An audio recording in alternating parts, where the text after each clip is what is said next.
improved to 5-0 tonight right here on NBA TV against the Nets. Folks, as we welcome you back to the AutoTrader.com pregame show here on NBA TV, getting you set for Boston and New Jersey from the Izod Center. And for more on the contest, let's send it out to Marv Albert and Jim Spanarkel.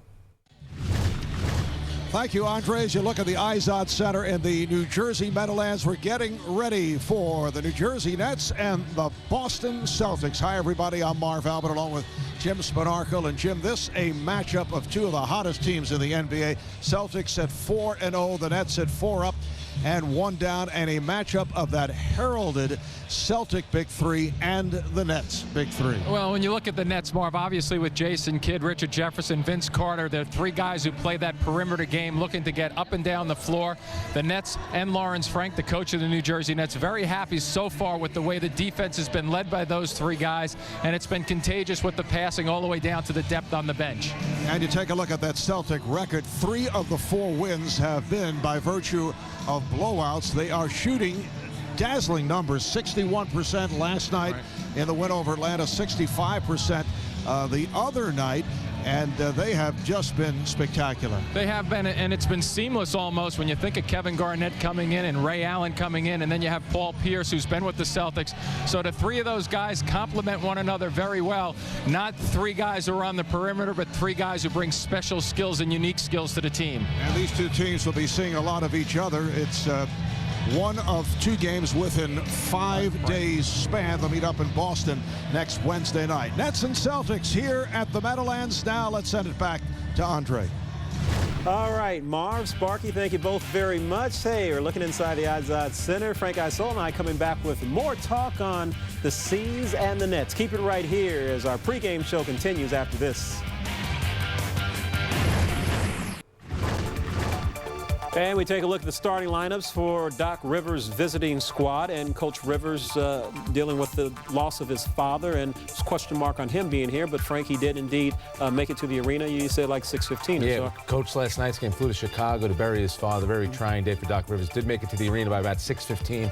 Did not meet with the media, but Doc Rivers, with a heavy heart, will coach tonight's game. Okay, you see the backcourt for Ray Allen and Rajon Rondo. Meanwhile, we push on to the home club Nets for Lawrence Frank, Jason Kidd, Vince Carter in the backcourt, Jason Collins, twin in the middle, Richard Jefferson, and Andy Kristich up front. All right, so anything we should look for in particular early on in this contest? It'll be interesting to see what they do with Garnett, because Kristich, it's going to take him a while to get back, because last season Kristich had the knee injury, you know, was out in December. It's taking him a while. How will he do against Garnett? All right, we're going to see now. So that'll do it for us now. Frank and I will see you back here at halftime as we send you out to the Izod Center and remind you that tonight's NBA TV pregame show has been brought to you by AutoTrader.com. We're back at the Izod Center. Let's check out the starting lineups first. For the Nets, up front, Richard Jefferson, Jason Collins, Nate Kristich. At the guards, Jason Kidd and Vince Carter. And here are the Celtics, who have been the talk of the NBA. Paul Pierce up front with Kendrick Perkins and Kevin Garnett. In the backcourt, the second-year man out of Kentucky, Rajon Rondo, and Ray Allen, the head coach of the Celtics in his 4th year as head coach in Boston, Doc Rivers. And our thoughts with Doc and his family. His dad, Grady, passed away earlier this week. Doc attended the funeral earlier today in Chicago and made it back to his team, arriving here about a half hour ago. Made it back via a charter flight.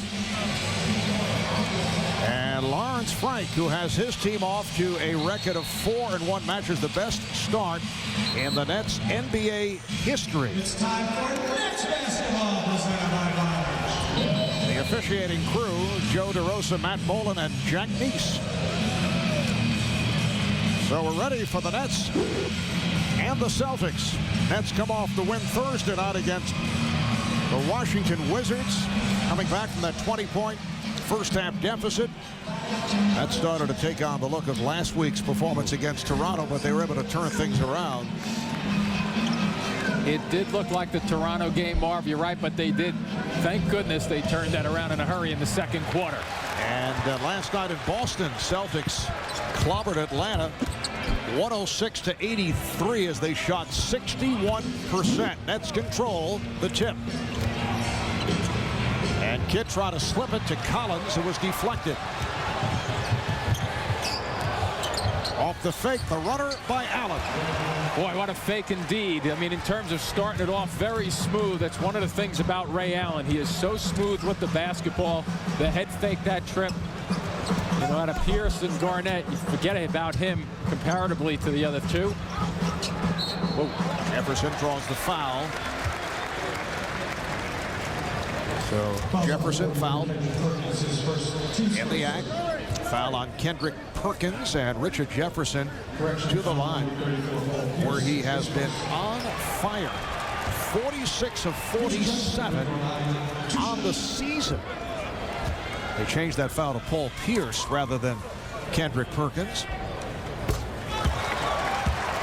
Jefferson averaging 25.6 per game. That is 5th in the NBA. And the other night, Jim scores 25 points on only 13 shots. That's the beauty of his game. And the beauty of getting to the free throw line, Marv, is the Nets pick up a little bit, kind of slow the Celtics down, force them to get into a little slower offensive set at the half court. But Jefferson getting to the free throw line has been the difference for him.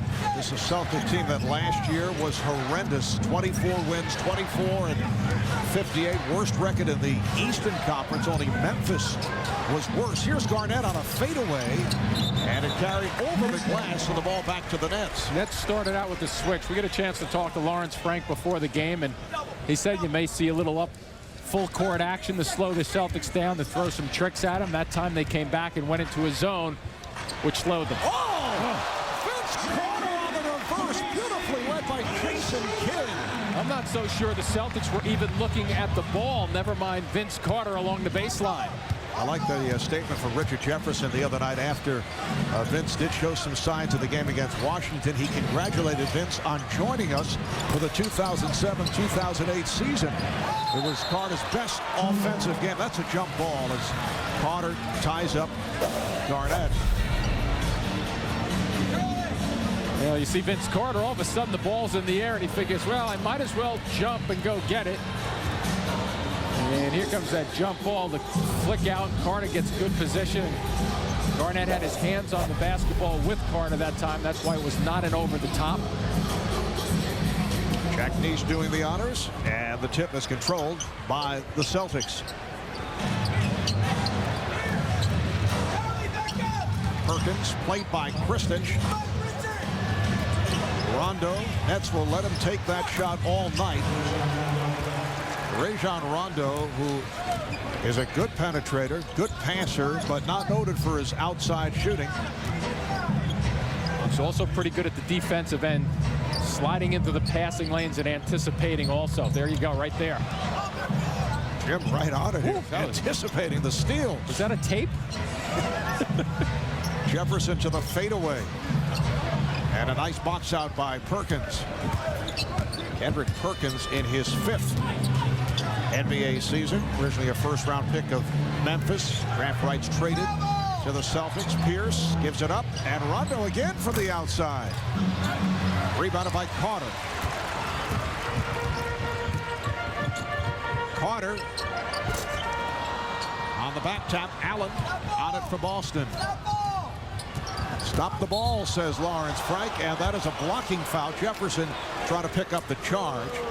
He tried to slide over, no argument from Lawrence Frank, because he just was not quick enough to get in front of Ray Allen's burst to the basket. Nice little delay move by Ray Allen just then. Although Jefferson is not matched up with Allen, he was that trip. Nice matchups across the board here when you think of Carter and Allen. You get Pierce and Jefferson going at one another.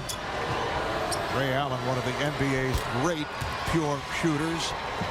One of the premier free throw shooters at 90% from the season a year ago. 4th in the league. He's back from an injury hit year in Seattle. Had surgery on both ankles last April.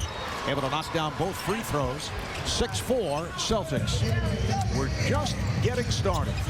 Rondo got a hand on that ball just then with Jason Kidd. So obviously he's going to pester Jason Kidd as much as he can in the backcourt that trip and all the way into the front court. Are you calling Rajon a pest? Yeah, once in a while. A couple of guys in the truck are pests also to us every so often. That's another story. Hey, starting early. Yeah, that's a long story. And Rondo again. Boy, he's, as they say, in the schoolyards. Pestiferous. Very nice. Can you spell that? No. They double up on Carter, and it's picked off by Pierce. Pierce putting the move on Kidd. Kidd got a piece of it, rebounded by Kristich, looking for help. Jefferson met by Garnett. Here's Kidd for three. Yes. Now they say it's a two. He had a foot on the line. Well, good opportunities. That's what we'll see with Jason Kidd. I think he's going to try to keep Rondo busy down at the offensive end if he can.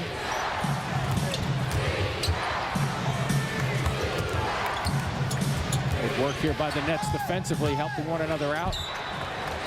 Carter knocked it aside. You saw Collins coming over to help. 5 on the shot clock. Allen will put it in play.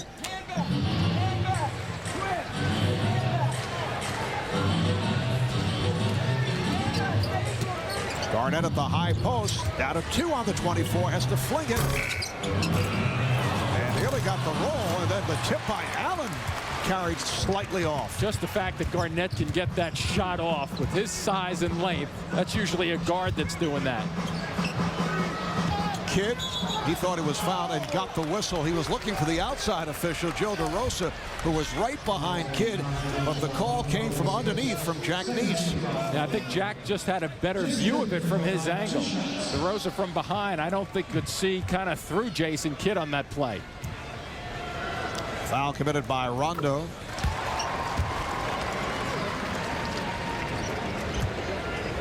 Jason Kidd the other night against Washington, 10 assists, 8 rebounds, shot just 2 of 9, hit that jumper a moment ago, and the Nets have taken an 8-6 lead. Celtics tonight are without Brian Scalabrine and James Posey, 2 key members off the bench. Scalabrine, the former Net, suffered a concussion in the game last night. Posey sat out last night against Atlanta with lower back spasms. Shot clock down to 3. Pierce with the nice fake. It's a shot clock violation, and once again, an excellent defensive sequence by the Nets. Doc Rivers' team, the Celtics, is trying to really use both sides of the court on that particular possession, but as you just touched on, Marv, terrific defense for long periods of time by the Nets just then.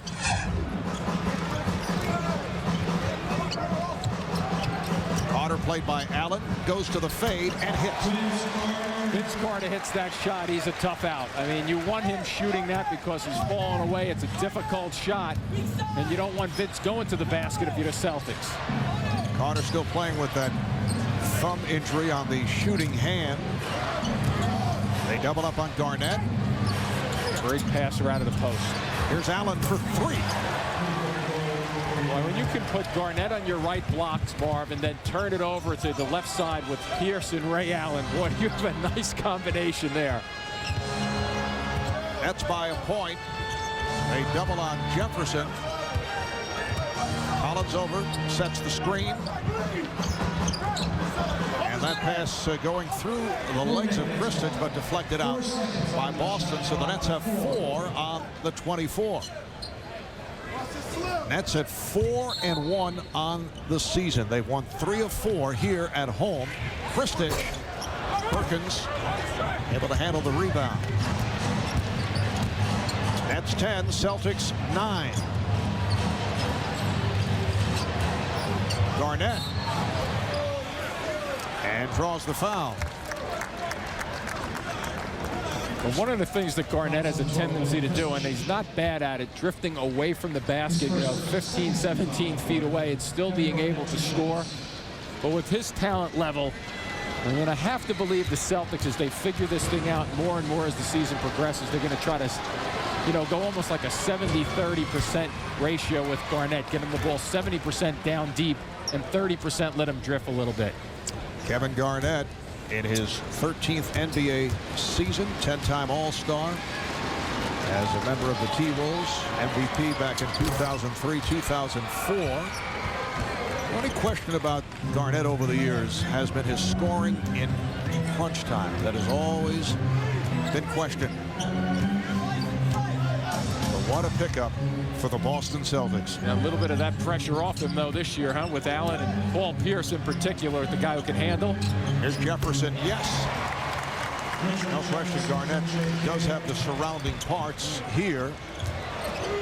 Garnett got great position on Collins. He sure did, and traditionally the big guy would take that and drop step right to the basket. He got it sealed a little bit, but his ability to drift a little bit away from the basket and still finish off the play, you know, makes him a Hall of Famer.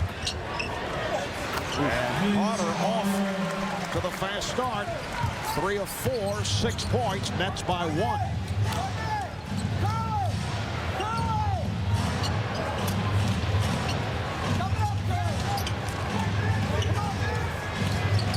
Allen passed on the shot. Pierce for 3. Rebounded by Kidd. He launches to Jefferson. Rondo got back with Jefferson. Boy, what a terrific fast break by the Nets. I mean, that's just two guys. Jefferson understanding Kidd having the basketball, and it's time to race. But a beautiful play by Jefferson just then to flick the ball over Rondo's head as he went flying by him. And there's no question the Nets feel that they can race down court on the Celtics. We've seen it a couple of times. Garnett. Oh, it's tipped home by the combination of Kristich and Jefferson, as they say in soccer, an own goal. So who are we going to give that to? You're closer than I am. We'll give that to you. Oh, you're giving me the field goal. I see. Okay. Well, the Celtics will take it. Kendrick Perkins gets credit for it. And Carter is fouled by Pierce. And Kristich still shaking his head. Here's another. Take a look at this. Yeah. Where's Perkins? I don't see him anywhere. Jefferson, watch this play. Little tip ahead and the finish. A beautiful play. Nice look, too, by Jason Kidd. Jersey Nets versus the Celtics, you know, our big three could outplay their big three, and we could still lose the game, and vice versa. Although the question with the Celtics, not only for tonight with 2 bench guys out in Scalabrine and Posey, as we mentioned a couple minutes ago, but do they have enough off the bench? That remains to be seen. Eddie House, former Net, had a big game last night against the Hawks, but you're looking at House and Posey and Scalabrine and Tony Allen, Scott Pollard, big baby Glenn Davis, who we'll probably see later on. On paper, I'm not sure in terms of whether they have enough. If the question really is, do they have enough to win the East? Possibly to get through the real good teams in the West with this lineup. As Jefferson said, you need the depth. But look where they're coming from. 24 wins last season, so whatever they do will be well appreciated. Jefferson was fouled. We just check as to why Kendrick Perkins, for all you Kendrick Perkins fans out there, why he received credit for that field goal. According to referee Jack Neese, he was the closest to that tip. Kristich inadvertently knocked it home. Tony Allen just came on, was called for the foul on Jefferson. And here's another look at it, Jim. Marv will take a look at it. I guess that's him right there. Closest to, yeah, that's it. Jack is right on it. I never doubted it. You were the one questioning the whole time out, which was upsetting people along the press row. Those are the types of hoops I was looking for. Yes. Right. I'd raise my hand going back. And that'd be a frequent occurrence of someone else tipping it. Nets up by 3. Here's Allen for 3. What a quick release. Terrific shooter, and the beauty of the three, their big three, is once again Garnett, the tall guy, Allen, the shooter, Pierce, the kind of multi-talented. So it really helps them to throw different dimensions at different teams. Antoine Wright, who's played very well, getting set to come on. The shot by Kidd. And the Nets shooting well here at the start. They've connected on 7 of the first 10. Allen with a series of crossovers. He's feeling it. And I love the way he separates, Marv. One of those guys who just understands how to use the corners on the floor. His baseline moves are probably as good as any guard in the NBA. 12 points for Allen. He's at 4 of 6 from the field. Jefferson digging. Jefferson challenged Garnett.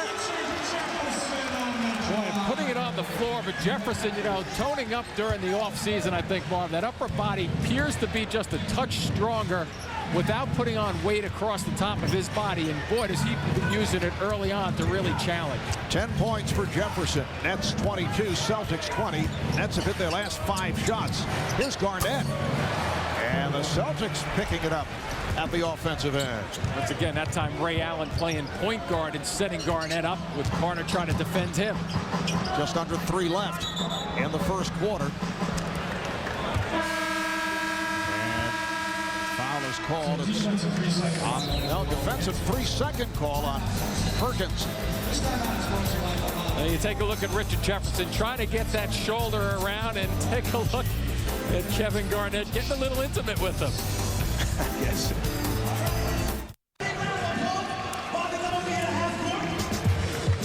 Reminder, you can get discounted tickets to see the Nets take on the NBA's best with the Nets Pick 7 and Pick 10 plans. Just select any 7 or 10 games and save. Get your Pick 7 and Pick 10 plans online at njnets.com or call the Nets Vonage hotline at 1-800-7-NJ-NETS. Marv Albert with Jim Spanarkel on the S Network and on NBA TV. Nets and Celtics meeting for the first time this season. The game tied at 22 with both clubs shooting well. Boston got off slowly, but they've come on. They're 8 of 16 from the field. They've hit their last 4. The Nets 8 of 11. They've made their last 5. Boston with a record of 4-0. Last 2 games, they've shot 65% and 61. The other night at home, they beat Denver by 26 points and hit 49 of 75 from the field. 65%, their best field goal percentage since back in 1993 in a game at Detroit. Are you working that one? No. Lead pass intended for McLaurin just came on. Broken up. Rondo is on it. Nice play by Rondo, avoiding the possibility of a travel. Yeah, you know what was interesting with that too, Marv? I think he anticipated another net diving for that ball too, so he ends up diving for it and finds himself all alone on the floor. Jamal McLaurin now defending on Kevin Garnett. A wide open shot for the red-hot Ray Allen. Antoine Wright, Jamal McLaurin checked in for the Nets. Here's Carter. Yes, the best touch we've seen all season from Vince Carter taking place here in the first quarter. And as we've seen with Jefferson's body language, Vince Carter is really arriving with his body language also tonight.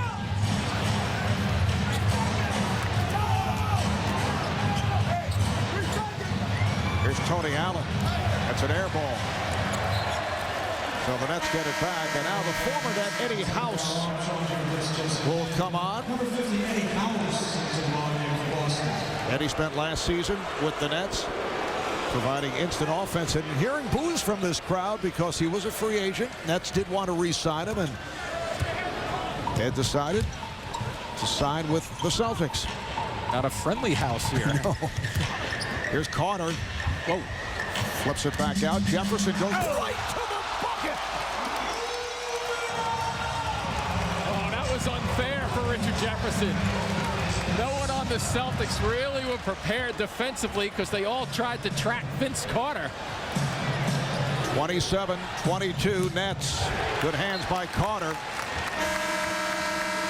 And this crowd responding to the Nets' effort in this opening quarter. Or I've watched the way all the Celtics are in here now, and look at Jefferson. He sees the opening, and nobody fills it up for him. Watch the way this ball just kicks out to him, and where is everybody? They're not at home. Crowd reacting as Richard Jefferson takes a seat. He'll get a rest. Leaves with 13 points on 4 of 6 shooting. Mosjan Nakbar has come on. Shot clock is down to 5. Allen down to 2. And House gets it away. Just didn't get it off. That's a 2-pointer. He had a foot on the line, but the net defense giving the Celtics a lot of problems here in the first quarter. Boston having difficulty getting shots off. Carter, pretty pass. Wright cannot finish. Rebounded by Garnett. Kevin Garnett leads the NBA, averaging better than 16 rebounds per game. Allen came up short. Beautiful pass from Rondo, but Allen could not finish. Sure was. Rondo really gets up and down the floor in a hurry. So if they ever get the breakouts, he can get it down there and get it to people at the same time. Darrell Armstrong replacing Jason Kidd. He's at the point, and an offensive foul as Nakbar ran into Ray Allen. Just under a half minute remaining in this first quarter, and the Nets up 27-24. One of the things to look at, if you take a look at the numbers, turnovers only one so far for Boston, but with Eddie House on the floor right now for the Celtics, he gets so many free looks. So Armstrong really has to stay with him and not try to help out. Garnett. He's fouled by McGlure. Strong move by Garnett going baseline. And Kevin Garnett, a solid free throw shooter, will have 84% last season for the big ticket. And Jim, this guy's been so consistent over the years. He's averaged at least 20 points, 10 rebounds, 5 assists for 9 straight years. Only Larry Bird and Wilt Chamberlain had as many as 6 straight seasons with those kind of numbers. And part of his results, obviously, is the talent level that he has, Mark. But the other thing that, even when you, and I'm sure you did the same thing, you speak to people at Minnesota over the years and a couple of people with Boston. They say he's obviously talent, but his energy level and his enthusiasm and love for the game translates to success for him, and it's contagious for his teammates. So, you know, you just watch him, and he just loves to play basketball.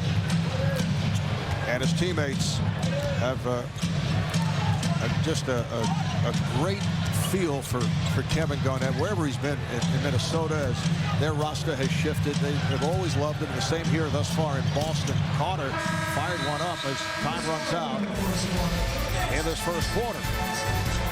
After 1 here at the Izod Center, it's the Nets 27 and the Celtics 26. You're watching Nets basketball on Yes. It is time for the J&R Music and Computer World upcoming schedule. And looking ahead to Monday night, the Nets will face Chris Paul and the New Orleans Hornets right there. Kind of a shaky circle orchestrated by Jim. That completes the 4-game homestand. And then it's on to Boston, back home for, what is that? Oh, it's I see. A box. Very nice. What, are you going to make fun of my circle? So 8 of the first 10 at home, followed by the 4-game West Coast trip for the Nets. Second quarter is underway. They're going with the straight line approach. White with the rebound on the Garnett miss. Nets 10 of 15 shooting in the first quarter. Celtics 9 for 20. How about the Big Six? Scoring 47 of the 53 total points in the first quarter. Nakbar off, rebounded by Allen. Allen with the lead broken up by Wright. Got a hand on it. Look out. Collision. Carter shake it up. He and Tony Allen came together, and a foul. It's on Tony Allen of the Celtics. Good hands there by Wright, too, defensively. That's what the Nets are looking to do as they get back with the Celtics coming at them quickly. You have to be ready to see the ball and get a hand on it to slow them down. And that's the group on the floor for the Nets. Darrell Armstrong works the point and fires it up. Rebounded by Rondo. Met by Wright, goes around, and what a move. We talked about his penetration ability, and you saw it right there. Absolutely. You may want to try to get him going left a little bit. A right-handed player who's very quick and confident going to his right. Celtics take a 1-point lead. Right played by Rondo. McGlure, the shot clock running down way off.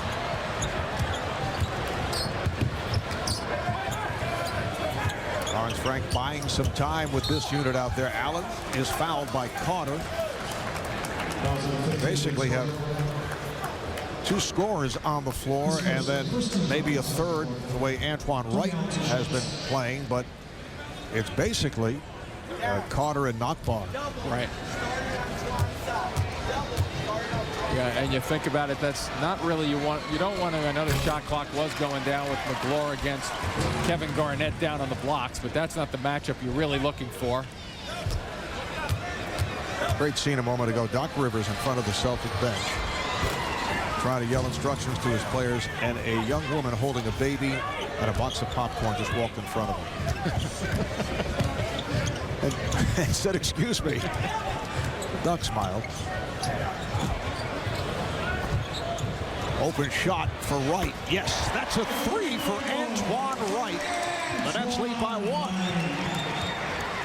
Still continues to deliver. The thing about him is that, once again, Marv, how long can he continue to play confident basketball? The hope is that it's not a 4 or 5 game thing, that he just can play off this ride. Here's Allen to the fade. Carter pulls it down. Akbar taking to the rim, and he was expecting contact from Garnett, and he got the contact. He was pushed. That was one of those plays with Akbar when he got the basketball. Watch the intent right now to come this way and start to challenge somebody right there. And you're right, I think he was, Marv, looking for more contact, but it went nowhere with them because they stepped away. And a technical foul called on Garnett. Was upset about the call. It was a late whistle because he was expecting more excessive contact, and then the whistle finally came. Armstrong will shoot the technical.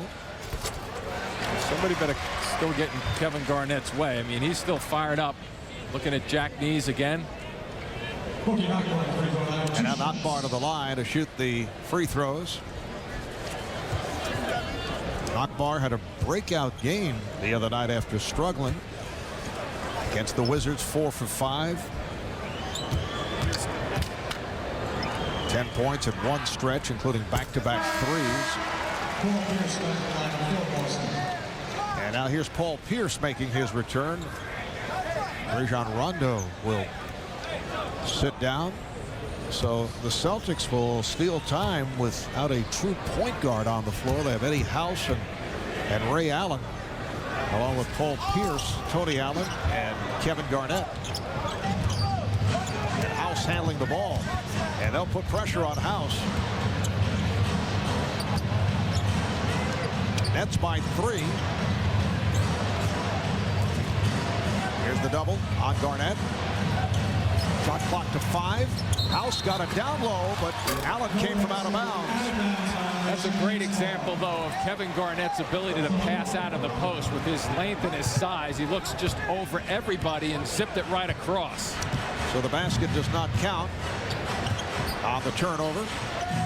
Carter posts on Tony Allen. Yes. He has been sizzling in this first half. 7-0 run for the Nets. Carter 5 of 7, 10 points. And he's making quick moves also, Marv. The ball isn't just sitting in his hands. It's a real dedication to doing something quickly with it.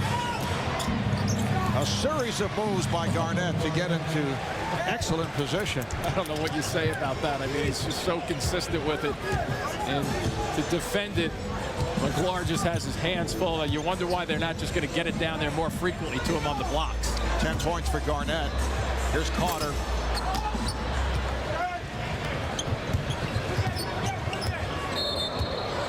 And the foul is called as a hold on McGloire. That's the second on Jamal McGloire, and we'll take a break.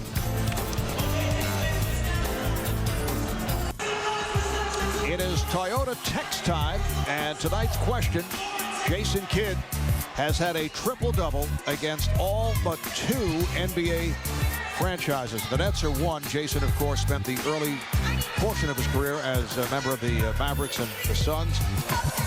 Name the other. Jason Kidd with a triple-double against all but 2 NBA franchises. The Nets are 1 of those 2. Name the other. Here are the choices: Suns, Mavericks, Celtics, and Bobcats. And you can text your vote to 58772 or vote online at yesnetwork.com. And Jim, as you are well aware and have pointed this out to me on many an occasion, standard text messaging rates do apply. And there is Jason, who played the first 10 minutes, hit both of his shots, 6 points in all, 4 assists. And biding a little bit of time. Lawrence Frank keeping him on the bench, but you'll probably see him in a minute and a half or so. House played by Armstrong. Garnett has got all the way. Here's House on a quick release for 3. And that's exactly why Eddie House gets himself open, because he's quick to a spot, and Kevin Garnett is just as fast as finding him. And that time Armstrong bit to help out Garnett. Rookie out of LSU, Glenn Big Baby Davis on the floor for the first time tonight. Jefferson is back and off on that shot. A rare forced shot by Richard Jefferson this season. Never mind one game, but that was not really in tune for him. Pierce getting position. Paul Pierce has given the Celtics a 36-34 lead, and we will see Jason Kidd in a moment as he heads to the scorer's table.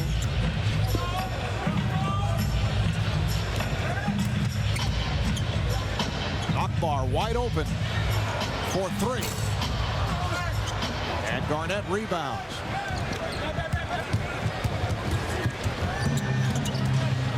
House protecting the dribble. Pierce played by Wright, and he is fouled.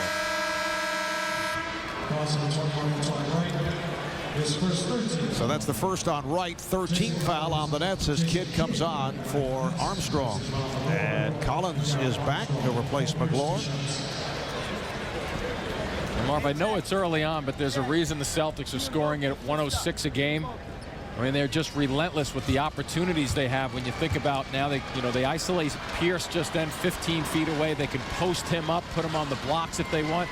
They can put Garnett on the blocks. They can slide people around. I mean, Doc Rivers, it's kind of like Baskin Robbins almost. He's got so many different flavors that. How'd you like that one, huh? That's sad. It's sad.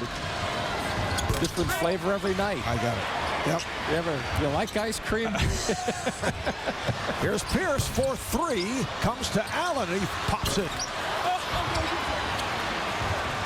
8-0 run by the Celtics, and they now lead by 3.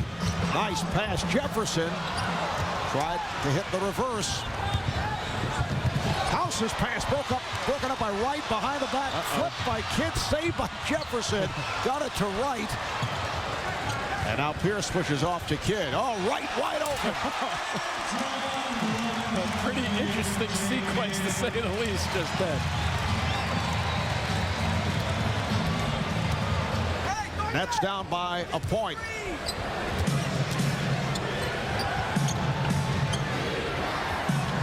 Collins defending on Garnett, able to close the baseline, but Garnett goes to the jumper. And a foul. Interesting enough, though, Collins will be able to keep the body against Garnett, but he's long enough to go find him up top and go over him. But there's the behind-the-back pass. Jefferson tracks it down. And then a little cut to the basket for Antoine Wright. Celtics that time, I mean, never got organized. It was one of those scramble-type plays. It was kind of like a Tutti Frutti flavor almost. Like strawberry cheesecake. Why did I think you were going to come back to this? First NBA free throw for Glenn Big Baby Davis, who was fouled by Hoshjan Nakbar. Second-round draft pick. His weight always a factor. He was around 310, 320 in his college days at LSU. The Celtics say he's about 285 now. He is skilled, excellent passer, has a soft touch. And surprisingly also, Marv, pretty soft on his feet, too. He gets some pretty good position. The preseason game against the Nets this year, he played very well on this floor.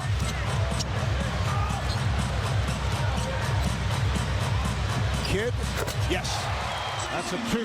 He had a foot on the line, so Jason Kidd has hit his first 3 shots. Celtics by a point. Marv Albert, Jim Spanarkel were the Izod center. That was an intended pass that went too far from Perkins. Nakbar setting his feet and hits. Hoshjan Nakbar from downtown. It's a different look, the bench, or when they have bench players on the floor. If Nockmar is hitting those shots down, it opens up the middle of the floor even more. Nets with a 2-point lead. Pierce gets into the lane. Yes, and the foul. Terrific. He's just a flat-out terrific basketball player. Just understands that he doesn't have to take the long shot because he is so talented at breaking people down. Little space to the side here. Nockmar, great release and extension. And you look at Pierce going to work, finishing it off, knocking bodies down, and completing the shot. This Monday, see the Nets and the Hornets, and save with this 2-for-1 ticket offer that starts at just $36 with the Nets McDonald's plans. You'll get 2 tickets for the price of 1. You can get yours today online at njnets.com or call the Nets at 1-800-3-GO-NETS. 1-800-3-GO-NETS. Hornets off to a good start. Record of 4-2, led by their outstanding point guard, Chris Paul. That'll be Monday night here at the Izod Center. Boston Celtics 4-0 here at the start of the season. 3 of the 4 have been blowouts. This is the first of a 2-game road trip. They'll be in Indiana Tuesday night, then back home for the Nets on Wednesday. And the buzz has returned to New England thanks to those 2 major deals pulled off by Danny Ainge, acquiring Ray Allen from Seattle on draft night, Kevin Garnett from Minnesota 5 weeks later. Jim, it's like the Celtics are relevant once again. Absolutely. I mean, it's been a great year or so up in Boston, with the Red Sox, and Boston College is doing well. New England Patriots and Bruins are not quite there yet. I didn't realize you follow the NHL that closely. Here's Nockmar for 3. Pierce is on it. Yeah, Gump Worsley's having a nice year this year. Yes, he is.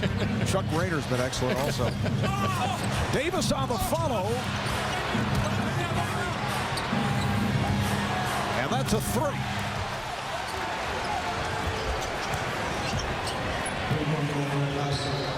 Eddie House, the former Net, has hit 2 from downtown, and Boston leads 45-41.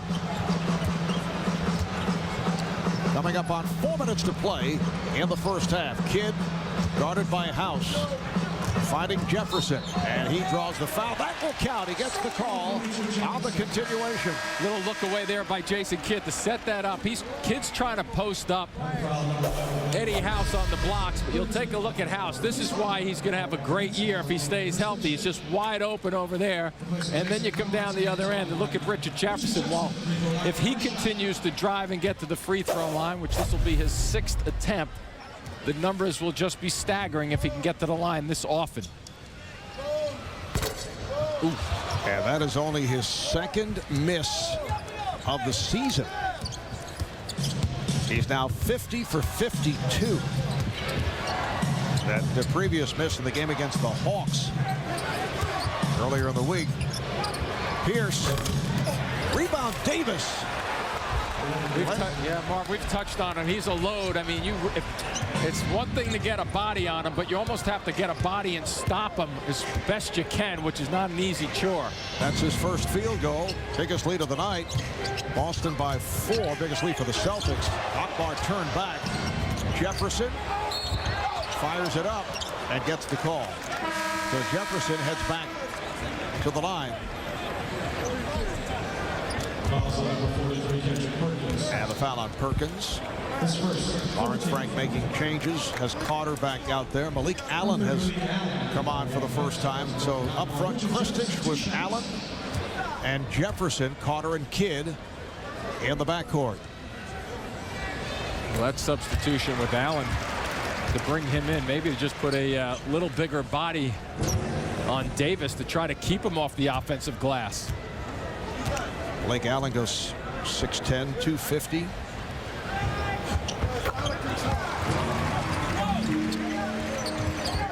(47-45) Celtics.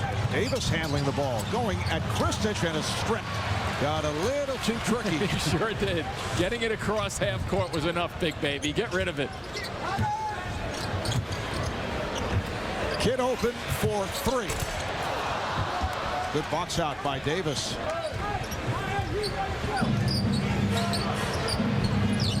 Pierce probing his way. Perkins. Nice move by Kendrick Perkins.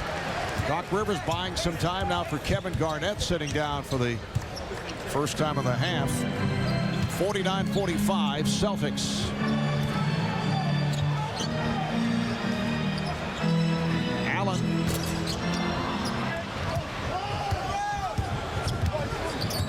Two of the Celtic big three remaining on the floor, Ray Allen and Paul Pierce.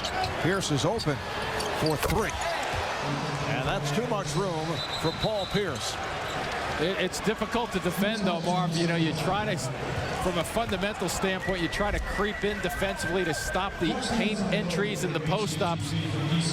But they have a nice balance of inside play and also outside shooters. Doc Rivers really has the ability to spread these guys out. You take a look at Pierce, who can shoot the ball from long range, especially when nobody's putting a hand in his face. Latest off-season speculation around the Yankees. It is time for another season of Yankees Hot Stove. Join Bob Lorenz and a rotating panel of baseball experts as they examine all of the off-season moves around the major leagues. A new season of Yankees Hot Stove. It premieres Thursday night at 6:30 right here on Yes. Richard Jefferson off to the fast start. 17 points on 5 of 8 shooting. Also 7 of 8 from the free throw line. So Richard Jefferson up to his old trick, starting it off with a little jump shot from 17. That looks better. And then here comes a nice one right down the middle to finish things off. None of the Celtics challenging. And once again, continues to push the ball into the middle of the floor towards the basket to make things happen. So a terrific start. 17 big points early on here. However, the Celtics with a good run in the second quarter, led by Paul Pierce, who has all 9 of his points in the second quarter. And Boston up now 52-45 with 2.5 to play in the first half. Pressure here by the Celtics. Allen gets it into Kidd. Nets coming off the win Thursday night here at home against the Wizards. They won 3 of 4 here at the Izod Center. Kidd trying to protect it, and it's last touch by Garnett. So Garnett is back on the floor. He's up front with Perkins and Pierce. House and Allen at the guards.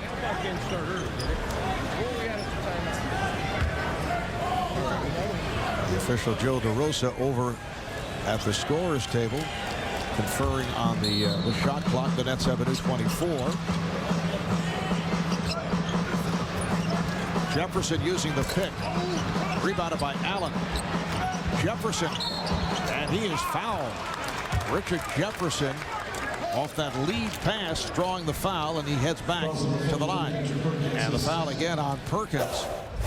2 shots there where you see Jefferson, the life in his body. And watch this now as he comes through the middle of the floor. Once again, Marv, as a player, when you come through and you notice how he threw his body towards the rim and at the defenders, first thing you want to do is get the foul. And if you can finish it off, that's fine, because he didn't have a clear path to try to dunk that one. So Richard now 8 of 9 from the line, and on the season, an incredible 54 of 56.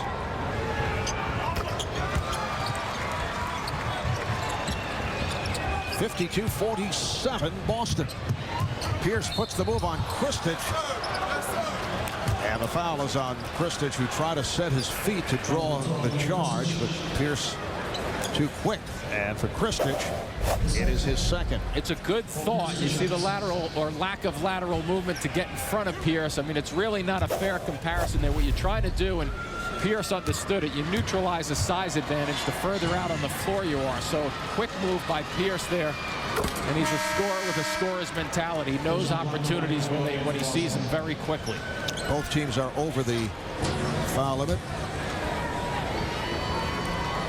Eddie House sitting down, hit a couple of threes. Paul Pierce, 5-time All-Star, missed 35 games last year. Celtics were 4-31 in that stretch. Kristich not able to pick up that loose ball, and Boston maintains possession. Nenad Kristich still struggling as he makes it back from the knee surgery. Shot clock to 6. Rondo, Perkins. Nice setup by Rajon Rondo. Once again, we talk about that big three, and everybody's going to talk about it, but the big three, what they do is they have to set the example in terms of getting guys to pass the ball, and it's working. Here's Kristich getting inside. And Grenade at his first field goal. A little better instinctive move just then, though. It's going to take some while to get back to your point a moment ago, Marv, of seeing him in real, true game conditions. Watch out. Oh. Landed in the crowd some 15 rows back, and nice catch, but a foul is called. Why don't they get to keep the basketball in the baseball game? I don't think we're ever going to see that. It will have to be a very generous ownership group that allows that. Ray Allen at the line. 13 points for Allen. This is Tony Allen. Checking back in. Tony Allen, his 4th year out of Oklahoma State. He's back from surgery, repairing a torn ACL in his left knee. Missed 49 games and had been playing very well when he went down. Coming up on a minute remaining in the first half. Defensive 3 called on the Celtics. So the second time Boston has been called technical foul, and it will be Richard Jefferson taking the free throw.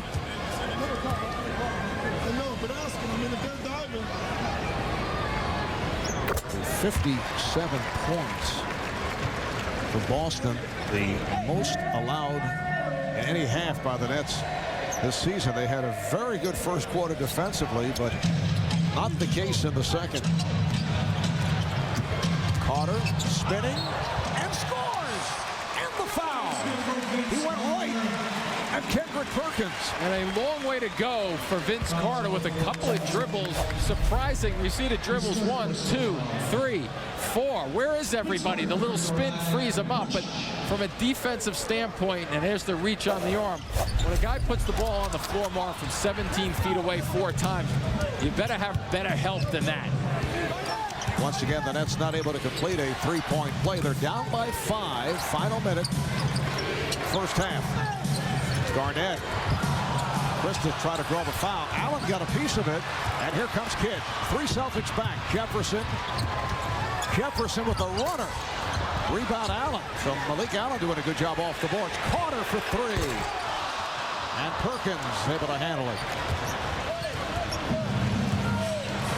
They should sit on it, which they will right now for the last shot in a fraction of a second differential. And Doc Rivers trying to get the attention of the official. Matt Boland taking a timeout with 14 seconds to play in this first half. Stay tuned for Heineken at the half. Nancy Newman back in the studio.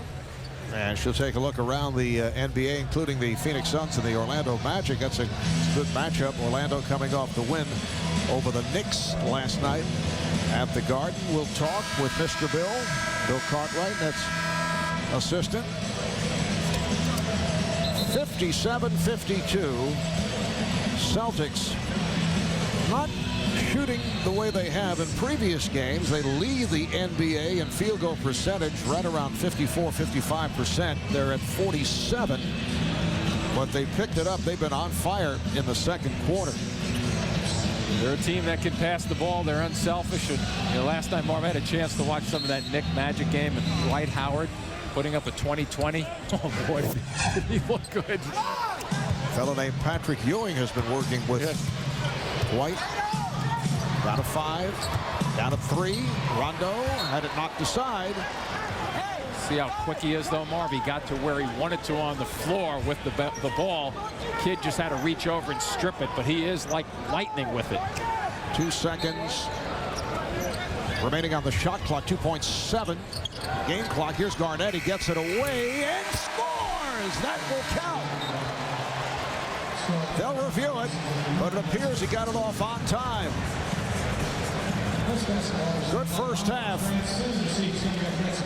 The Celtics with a 59-52 lead. They will review this, but you're right, Marv. This one is clear. You can see almost 1.2 seconds left on the clock when it releases from his fingertips. So not even in question, that particular play by Kevin Garnett. The High Point men in the first half. Richard Jefferson with 20. And for the Celtics, 14 for Ray Allen. We'll be right back. And welcome back to the T-Mobile Halftime Report. Get you the first half highlights of the game you've been watching here on NBA TV. Kevin Garnett and his 4-0 Celtics in New Jersey to take on the Nets. Jason Kidd sends the pass down court to Richard Jefferson, taps it into himself for the lefty jam. 16-13, home club up at that point. Meanwhile, Walter Ray Allen over the screen, busted on down. 12 first quarter points, game's tied at 18 apiece. We stay in the first with the highlights. Vince Carter inside, draws the defenders out to RJ Mahjong. 13 first quarter points for him. Nets up 27-26. Nice dump. But in the second, Frank, as you said, Paul Pierce kind of taking over. Yeah, Pierce really took over. 10 points in the last 8 minutes of the second quarter. Last 5 minutes, 20-11 run for Boston. Kendrick Perkins makes the extra pass over to the man you just mentioned, Paul Pierce, and it's like, you're a little late there, RJ. Boston up 59-52 at the break, thanks to a Kevin Garnett turnaround jumper at the buzzer almost to get it to go in. They shoot 48% in the first half. The C's, Nets right there with them at 47. All in all, things pretty close for a 7-point game. Absolutely. This is a very good game, and I love the way Richard Jefferson's playing. I like the fact that the Celtics are getting quality minutes out of some of the role players, Perkins, Rondo, then coming off the bench, Eddie House, and also Big Baby Davis. All right. Hey, gang, we're going to look ahead to one of the late games on this evening's schedule. The Rose Garden in Portland will be the site of a Western Conference matchup featuring the Trailblazers and Dallas Mavericks. And while the Mavericks own a 13-game win streak against the Trailblazers, well, Avery Johnson's team really needs to be alert as second-year forward LaMarcus Aldridge for the home club, coming off a career-best 30-point performance in Friday's win over the Grizzlies. Yeah, he's had a lot of quality games. Opening night, having a great game. In a loss, though, it was against Tim Duncan, one of the best team defenses in the league. And what I love about LaMarcus Aldridge, you can tell that he's getting a lot better. And that's the key with all these young players. What are you doing over the summer? Are you trying to improve your game? And clearly he has. That move kind of reminds me a little bit of a former Blazer, and that would be Rasheed Wallace. That high release point, a lot of confidence in his shot, and has got very good range now. LaMarcus Aldridge, the proud Texas Longhorn, and really took advantage of the fact that he kind of looked up to Chris Bosh, who's also from Dallas, Texas, Lincoln High School down there, and in the off seasons and kind of growing up. I mean, Chris Bosh was the guy he really kind of looked at and focused at, and I think Bosh's work ethic has definitely helped out this guy over in Portland. A lot of good forwards from Dallas. Larry Johnson, Kurt Thomas, Chris Bosh, Dennis Rodman, Kenyon Martin. It's a pretty, we think of it as a football city. Pretty good power forwards now. Larry Johnson still holding it down there in Big D. We're going to take a quick timeout. We're going to come back with much, much more. The C's leading the Nets on the road 59-52. Frank Isola and Andre Aldridge back with more of the T-Mobile Halftime Report right after this.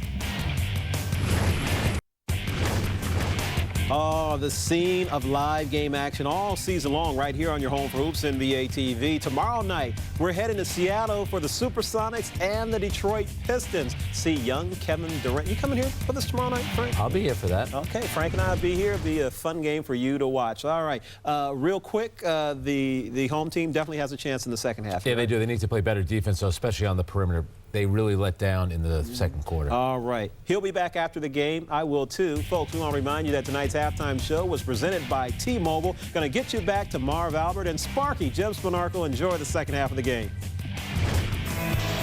Boston Celtics getting the nod of the vote, and that happens to be the correct answer. I think they know what our producer, Frank DeGrace, who is behind all this, is up to. There's always some symmetry. There's always a reason that these questions are being used. However, it's kind of a trick question. Frank is big on chicanery, a gadget player type guy, because he's talking regular season. And that's the answer in terms of regular season. But in the postseason, Kidd actually had 2 more against the Celtics. If you were computing this, I mean, how would you know whether it's compilation or regular season? You wouldn't. It's kind of like the hook and ladder of trivia questions, I mean, the way I look at it. It's challenging the integrity of it. So absolutely. I have a couple of minutes afterwards with Frank tonight, so don't worry. It's an outrage. Celtics in possession as this second half gets underway. Nice lead pass for Pierce. And the Nets have not been able to stop the Celtics at the offensive end from the second quarter on. Boston has its biggest lead. They gave up 59 to the Celtics in the first half. Most points allowed in any half by the Nets this season. And remember earlier we talked about their improved defensive play. Kristich from way outside. Rebounded by Collins. And he flips it out. Whoops. And Collins able to recover. Yes. Oops. I believe we see that show up in the box score. Whoops. There's a new column. And the foul is called. It is on Perkins. That is his third non-shooting foul. Nets at 4-1, matching the best start in the NBA franchise history of the team. While the Celtics at 4-0, and they have been blowing people out. Jefferson rebounded by Garnett. Well, if I know you've been doing a lot of broadcasting in your day, feel free to take that whoops line if you want to use it, create it. I can see where that would fit right in. Garnett rebounded by Kidd. Jefferson taking all the way. Perkins with the rebound. Good drive there by Jefferson, just not really challenging at the very end of that play. Perkins, strong move. He got in close, went right at Kristich. Kendrick Perkins has played well. He's hit 4 of 5. He has 8 points. Celtics up by 11. Jefferson for 3. Nets have to be careful now with the Celtics, the way they started out here the first 2 minutes. Allen fouled by Kristich.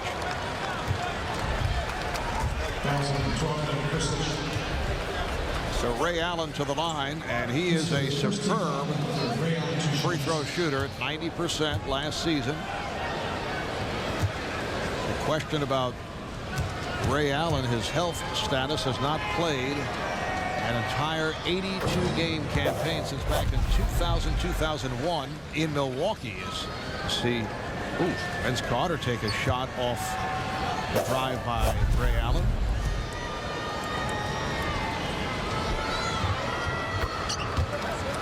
Celtics up by 13 points.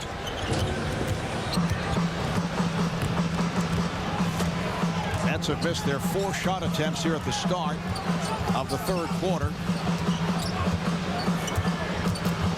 Carter gets inside, and he is fouled. I think they also missed a swinging foul by Rondo out front on that drive to the basket right around the free throw line. This is a better result for Vince Carter to get to the line, though. Foul is on Perkins. He has 4. Second team foul charged to the Celtics. So Carter at the line, and he's missed both his free throws. And here's Glenn Davis, the rookie from LSU, played 6 minutes in the first half and played exceptionally well. He had 4 points, 7 rebounds in 6 minutes. And he's not a hard guy to find on the floor, but the Nets were having some problems in the first half trying to find him to put a body on him.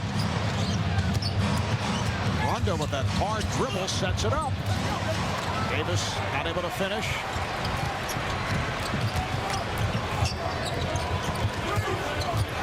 Jefferson, kick ball is called, and it's kicked by Jefferson.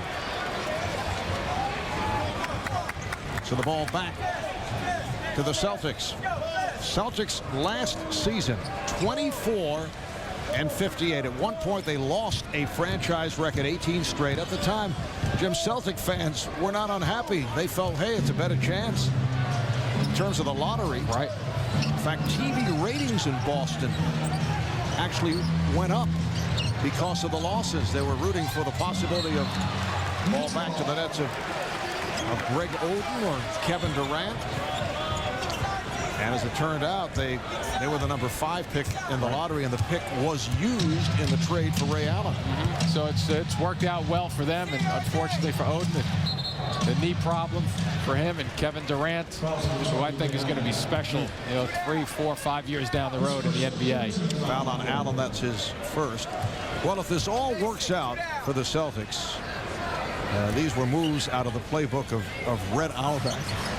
How things have turned around, and once again, as Carter rims out Danny Ainge's glove in New England. His decisions have been blasted up in Boston around the NBA, but things have made a dramatic turn. Allen is fouled. Let's try to double up along the baseline, and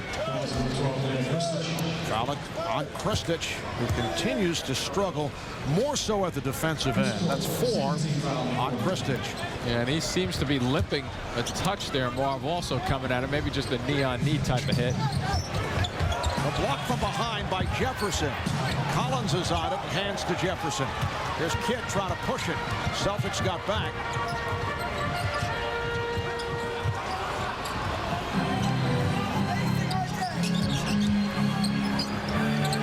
Carter passed on a 3. And it's a offensive foul, I believe. Foul, yes. The tail end of that play, Vince Carter got a little out of control, and here's Kristich going knee on knee down low with Ray Allen. And you take a look, he hobbles off from that play and walks off the floor okay, it appears, for the Nets right now. Nets have gone 0 for 5 here in the third quarter. Good recovery by Carter after a fake by Rondo, and its last touch by Rondo. Nets also have contributed to their woes with 2 turnovers here in the early moments of the third. They're down by 12. 1 point early on. They led by 5. Got off to the good start at both ends.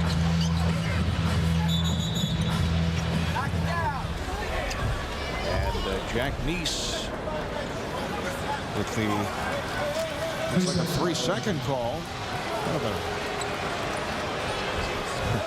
A slow delivery on it. Yes, what was that? I think the Celtic bench started to give him grief that it was not a defensive 3 seconds. I thought I was watching a slow motion replay. Here's Pierce spinning his way and gets inside. Paul Pierce with 14 points. They do have a couple of weapons, the Boston Celtics, to deal with.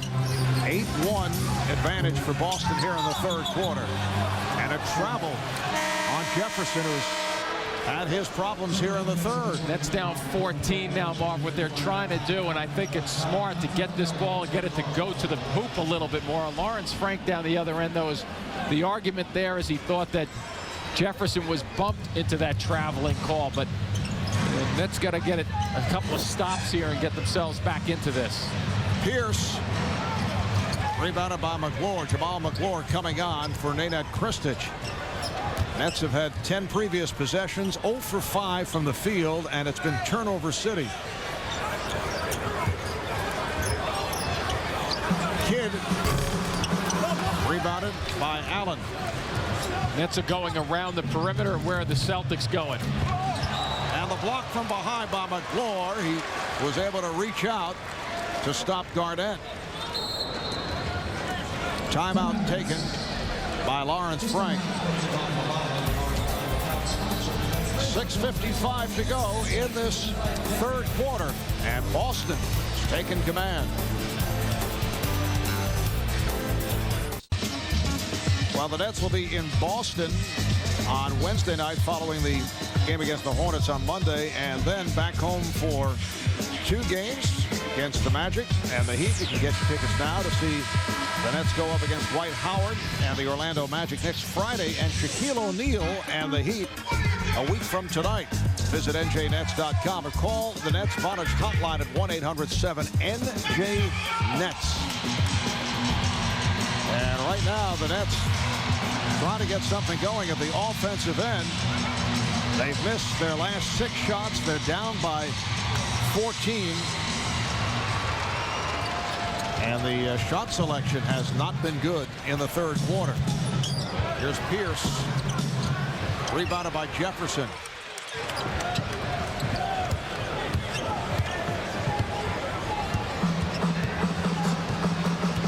McClure now up front with Richard Jefferson and Antoine Wright.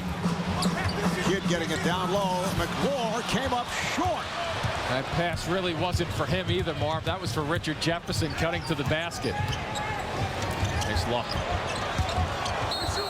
And off the fake, Carter went flying over Rondo.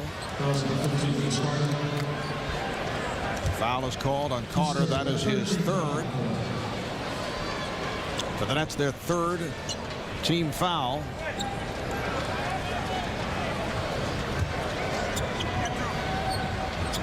It's a Boston franchise that won 16 NBA titles in a 30-year span. Ball back to the Nets. That was through 1986, but they've made the playoffs only 4 times since 1995. Now with the new big 3, a lot of excitement up in Beantown. Here's Kidd on the drive, went to the left hand, and he drew the foul. Foul on Davis. Kidd has been struggling a little bit with the knee problem, also from a knee-on-knee type of hit. Shaking it off. His thighs were a little sore from knee against thigh, so he's been a little hurt with a couple of the legs, but that was a terrific move just then trying to challenge. And a Kidd more than anybody recognizes him. Speaking of important knees, so with Kristich there, I guess it's the heat pack right there that he had in his hand that he had just taken off to keep that knee in the joint as warm as possible on the sidelines. Blew out his left knee last December 22nd. Back from ACL surgery on the knee. When he went down, he was averaging 16 a game, 7 rebounds, and is, as you can tell if you watch the Nets on a regular basis, struggling as he works his way back. And a foul on McClure, non-shooting foul, but it's team foul number 4 on the Nets. It's 3 on McClure. And Marv, to take your point with Kristich also, you know, when you think about him averaging 16, not to say we'd be getting it, if you had a healthy Kristich getting 10 to 15 points in a game like this, this is where the Nets really miss front line scoring. Oh, Davis, look at him with the spin. I'm sure Jefferson was thrilled to see him coming his way, and Pierce with the bucket, and he is fouled. This is a team that is playing unselfish basketball. I think that's the biggest surprise up in Boston is as you see Pierce go around right outside, and watch this finish on the reverse to avoid the block by Richard Jefferson. Paul Pierce leading away on that, way high upstairs on the glass with a little spin. But I think the big surprise from the people at Boston, when you speak to them, I was talking to Mike Gorman, their play-by-play guy earlier tonight, how quickly it's come together for this team. I mean, he made it sound like, you know, they've been playing together for 3 years, and he's watched them for 5 games, and they do look like they've been playing together for a while. Biggest lead of the night. The Celtics, who have been blowing just about everyone out, now up by 15. Here's Kidd for 3. And back comes Rondo. Josh Boone has checked in for the first time as Lawrence Frank continues to shuffle. Allen. Shot clock down to 6. Ray Allen. 18 points for Allen. 72-55 Celtics. The Nets 0 for 8 from the field here in the third. It's a 13-3 spurt for the Celtics. Great recognition also there by Ray Allen, knowing that Boone was not going to jump out that quickly as a big. Right passed on a 3. And you can hear the reaction from the crowd as the Nets now have missed their last 9 shots.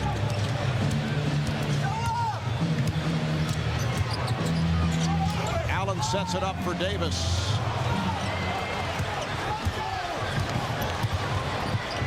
And Kidd's pass hits someone, and Wright was trying to take a timeout. Oh, he should. Oh, I don't know about that one. And they call it jump ball. That timeout was not recognized. I thought he had possession. I thought he called timeout. The worst of this is it gets nice flick there by Garnett, but look who goes on top of him. Davis just comes barreling down on Wright. Unhappy with A, the fact that he didn't get the timeout, and B, that the big fella 290 landed on him. Well, with 4 minutes to play in this third quarter, the Nets have scored only 3 points in the quarter.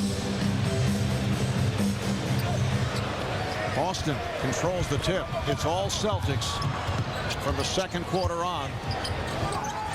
Pierce with lots of room for 3. Another open shot. And you can hear the Celtic portion of the crowd react as the Nets take a timeout. The Nets are being blistered by the Celtics. 16-3 advantage for Boston in the third quarter with 3:51 to play. 20-point Boston lead. In this third quarter, the Celtics have outscored the Nets 16-3. The Nets have missed all 9 of their shot attempts.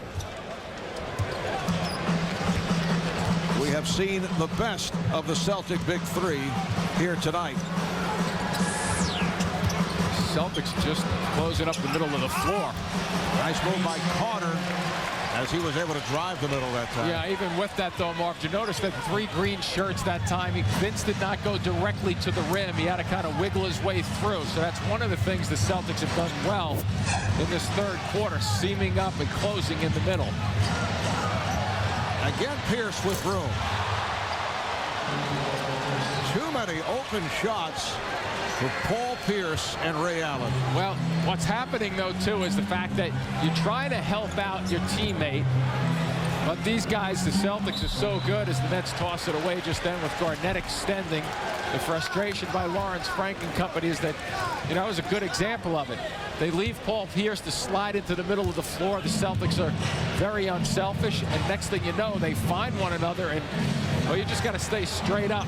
6 turnovers for the Nets committed here in the third. 6 of their 11 in the third with just under 3 to go. Third quarter. Pierce. Boone could not get to it.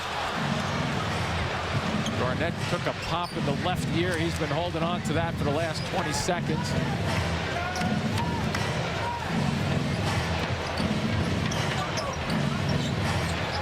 Here's Pierce with a step back. Rare to see him miss a shot the way things have been going. Right. Met by Garnett, so he tossed it out. Nice pass from Carter, and Boone was fouled. Celtics do not allow any putbacks, layups, anything near the rim. Josh Boone will go to the line when we come back. Starting 7 o'clock with the Infinity pregame. Nets and Hornets Monday night here on Yes. And Jim, the Nets now 1 of 10 from the field in this third quarter. They missed their first 9 shots. They have been outscored by Boston 19-5 in the third. And the thing about it is that the Celtics are playing offensively very unselfishly, but the Nets struggling down deep. You see the Celtics closing in the middle of the floor, a little sloppy pass through the middle of the lane just then, and a game that was competitive at the half has turned into a easy one so far through the third. As you take a look at the numbers, 1 of 10 into 6 turnovers doesn't add up to a good quarter, obviously. Paul Pierce with 13 of his 23 points coming in the third quarter. So Pierce, the high man in the game. Kevin Garnett, 12 points, 10 rebounds. Ray Allen with 18. Richard Jefferson has cooled off. He leads the Nets, though, with 20. Vince Carter has 15, and Jason Kidd, 10 points, 7 assists. The Nets are now under 40% from the field, and they are having their problems at the foul line.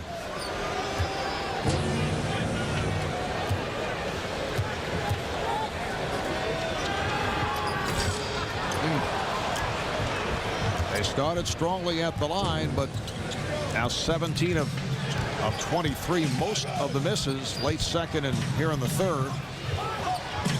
Boone battling with Garnett, trying to front him.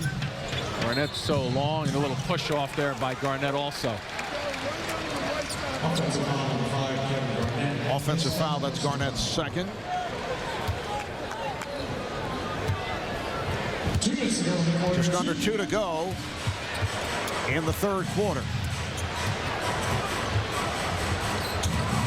Here's Jefferson. And he felt he was fouled. He got the call. The late whistle call is on the rookie, Glenn Davis. That's 4 on Davis. So Jefferson back to the line. He's 10 of 11 at the line. That's an example, too, Marv. The Nets do move the ball back and forth. A lot of people have been talking about Richard Jefferson's ability to get to the line. That's exactly why it occurs, is the fact that when it's swung over to him from power side to weak side, he can just catch an attack. And he's so quick and strong that the results are what he's doing now, getting to the free throw line.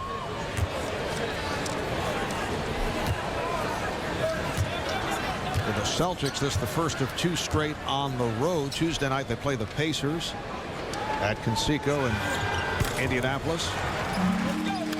And then back home for the Nets on Wednesday. And apparently, at least to this point, the back-to-back has not affected the Celtics as they won at home decisively over the Hawks last night. Here's Rondo. Rajon Rondo played well.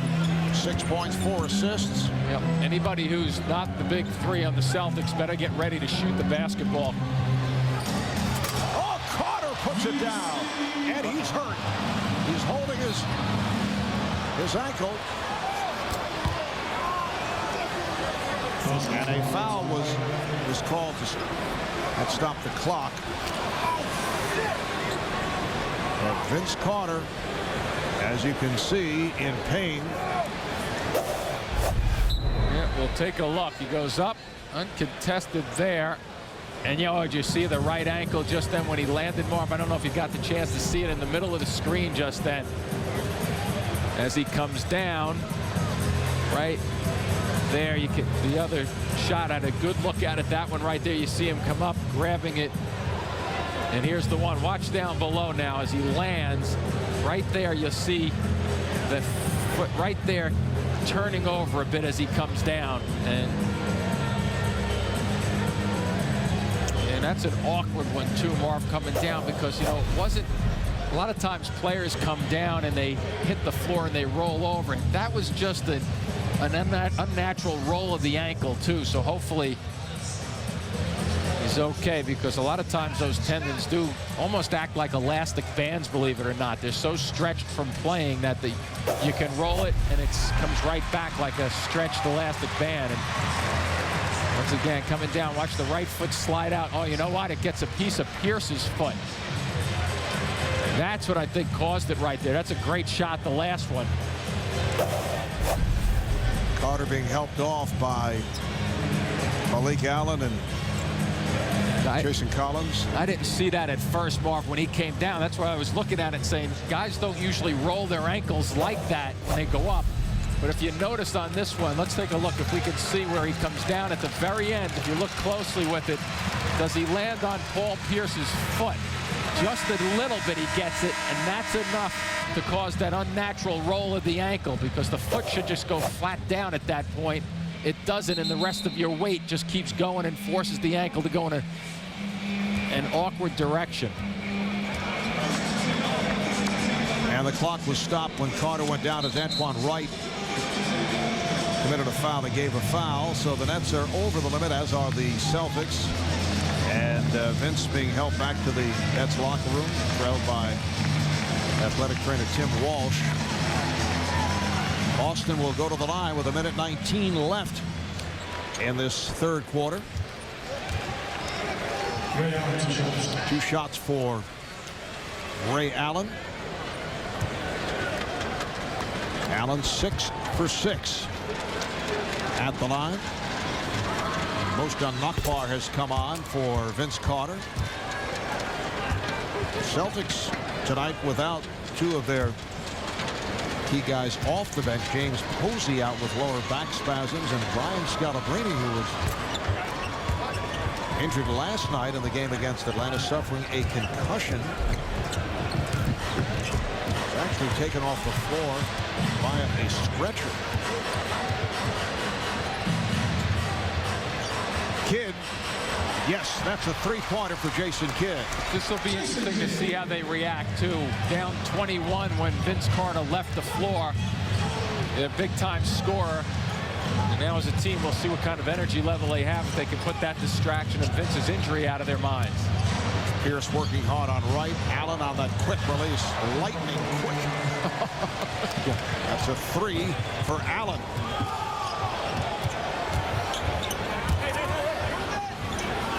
Nakbar from straight away and way off. Got glass. That's one of those, Marv, as a shooter. You're fortunate when the glass is up there and it's just not the rim hanging up there on a pole in the old days, huh? You'll take glass. That's it. 20 seconds remaining in the third. Garnett with a nice pass. Here's Davis willing inside. He's impressive. He is. I mean, he's a load. I mean, he's an offensive guard with the quick feet down deep, kind of slide his way around just then. 6 points, 7 rebounds for big baby Glenn Davis. Final seconds of the third. Here's Wright. Yes. They'll review it, but it appeared he got it off in time. So the Celtics with an 87-66 lead on the Nets. Boston outscores New Jersey 28-14 in the third. Back at the Izod Center, let's take a look at the Mercedes game summary. The Boston Big Three accounting for 58 points. The Net Big Three 52. Richard Jefferson talked about this earlier. Said it's not going to be necessarily the big three of each club. It's the other guys, and that's been the case. The rest of the Celtics outscoring the rest of the Nets 29-14. Good games for Eddie House, big baby Davis. And the Nets have been beaten badly off the boards. Here's Nakbar, tried to go to the finger roll and draws the foul. It is on Davis. That's 5 on the rookie Glenn Davis. So fourth quarter is underway. At one stretch in the third, the Nets missed 9 straight shots. They shoot just 4 for 14 from the field in the third, while the Celtics 10 of 20. And they have taken this big lead, 87-66. You may see Lawrence Frank start switching the defensive assignments a little bit here, pushing up a little bit. Maybe changing it up with the zone once in a while just to try to work his way back into this game. And I think Lawrence understands with the power that they have, the Celtics in scoring, it's going to be difficult. At just 5 of 9 at the line in the second half. As Nakbar hits 1 of 2. The Celtics at 4-0. 3 of the 4 have been by blowouts. They come off a clobbering over Atlanta last night at home. They shot 61%. Shot clock to 7. There is House for 3, hit 2 earlier. And Davis got the rebound. Nice pass for House. It counts on the foul. A push on Antoine Wright. Boy, was that a beautiful exercise in Davis going after the basketball of the offensive glass. You just can't keep him off. I mean, he's so big and powerful. He rides Boone out of it. Now watch a little skip pass. Nice strong cut too by Eddie House just then to finish that off. And 31 field goals for the Celtics tonight with 23 assists. Very impressive. Yes. And that was a second assist for Davis. who has done it in every facet. 6 points, 8 rebounds, 2 assists.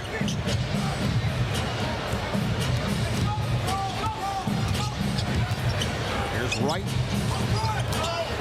Look out. And the foul is called as Lawrence Frank has made changes here in the fourth quarter. Sean Williams, the rookie of Boston College, getting some time. Came out at the start of the fourth. And he will go to the line.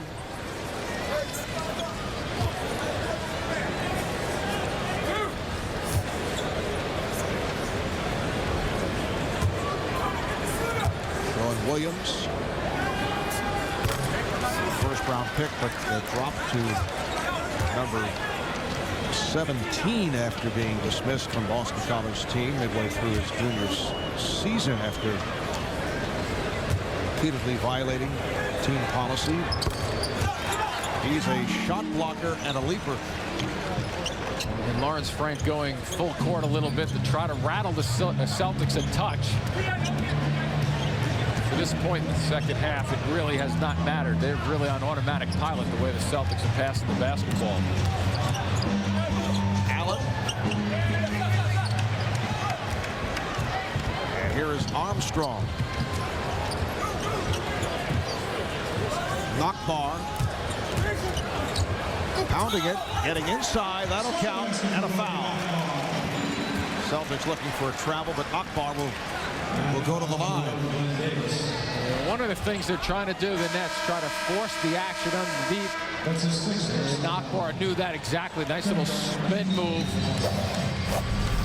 Take a look. Here comes the spin, and right out there. And, one of the things, Davis comes right up the back of him again, and I think Davis is through now, isn't he? That's number 6, as Davis is greeted enthusiastically at the Celtic bench. So Davis, 17 minutes, 6 points, 8 rebounds. And maybe just trying to do a little bit too much in defense and helping his guys, teammates out. He'll learn how to taper it and come back a little bit, because that'll keep him on the floor. The fouls won't. They double up on Allen. Leads to the turnover. Jefferson for Knockbar. Taking to the rim and hands it off. Right from Knockbar. Good decision right there, because Knockbar was in no position from an angle standpoint to get the legs underneath him to challenge Kevin Garnett. So a nice little layback.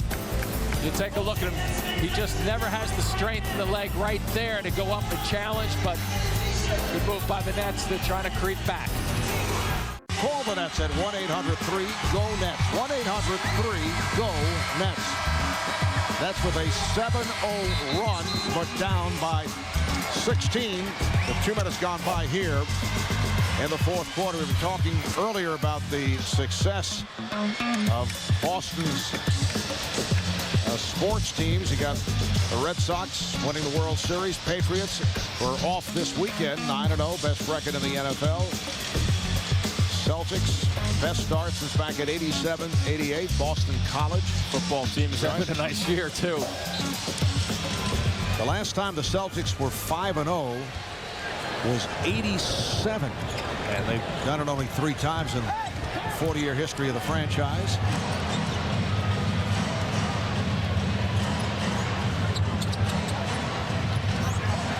Picked off by Knockbar, should say in the last 40 years of the franchise. They've managed 5-0 starts just 3 times.